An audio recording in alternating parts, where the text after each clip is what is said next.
Now let's look at a different type of problem, finding constants. So this is the type of problem. Let f of x equal ax plus b for x is less than 2, and bx squared minus x for x is greater than or equal to 2. If f of x is differentiable at 2, what is the value of a plus b? Notice it is not asking for just one constant.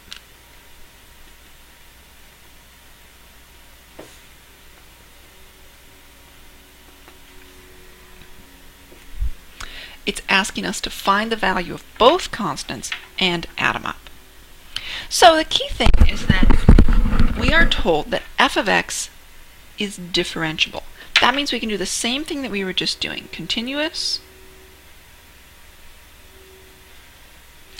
and then differentiable. But the thing is, instead of testing for continuity, we know that they are continuous. That means that the limit as x approaches 2 from the left, so that's this function right here, ax plus b, that has to equal the limit as x approaches 2 from the right, and we're going to be using bx squared minus x. So that means that when we plug those 2's in for x's, we're going to have an equation. Because it's differentiable, it must also be continuous, and in order to be continuous, the two limits have to be the same. So this is a times 2 plus b. This is b times 2 squared minus 2.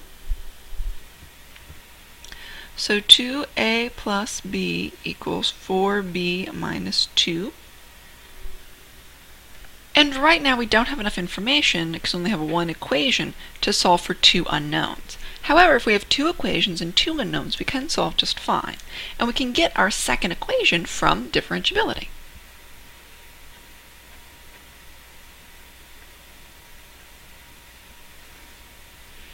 So we know that f prime of x is going to be, the derivative of this is simply a. The derivative of this is 2bx minus 1. And we know that in order to be differentiable, the limit as x approaches 2 from the left has to equal the limit as x approaches 2 from the right. This is just a. This is 2 times b times 2 again minus 2. So a equals 4b minus 2. Or it would, except that that is a 1, not a 2. Try that again. Okay, here we go. So now we have two unknowns here, two unknowns here, and we can just take this 4b minus 1 and substitute it in where we see a here. That's going to permit us to solve for b, which will permit us to solve for a, which will permit us to solve for a plus b. So let's go ahead and substitute.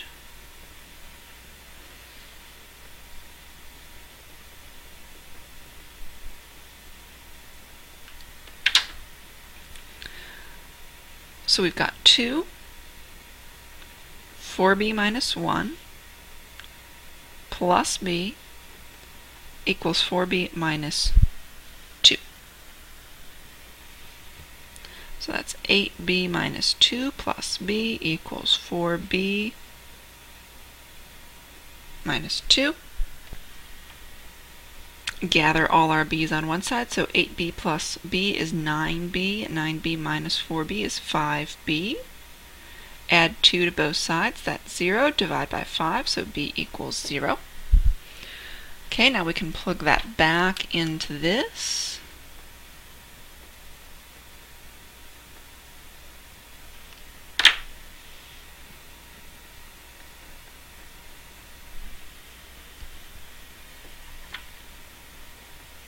4 times 0 is 0, minus 1 is negative 1.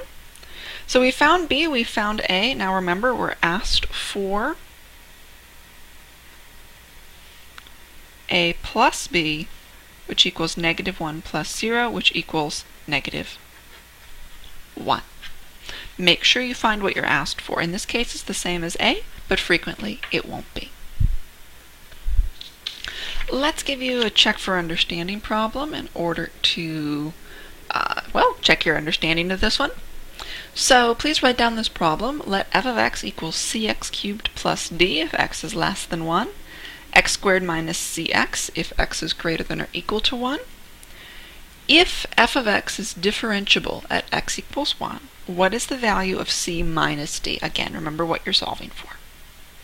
So, go ahead, pause the video, try this on your own, restart the video when you're ready.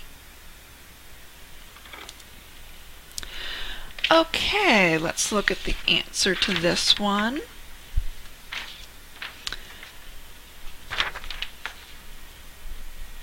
To be differentiable, it's got to be both differentiable and continuous. So, for continuous, we're going to set the limits up right over here. And when we plug 1 into both sides, we get c plus d equals 1 minus c. We've got now one equation with two unknowns, 2c plus d. Now we have to look at differentiability. We can see over here that if we take the derivative,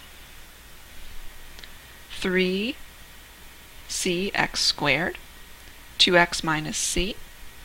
So that means when we set up the differentiability, we're looking at the limit from the left. That's 3cx squared, limit from the right, 2x minus c from right here. Plug 1 into both sides, we get 3c equals 2 minus c. Add c to both sides. Turns out we can actually solve for c right there. So that gives us 1. Then we can plug that back into our equation here, get d, and then subtract the 2, 1/2 minus 0. There's 1/2 again.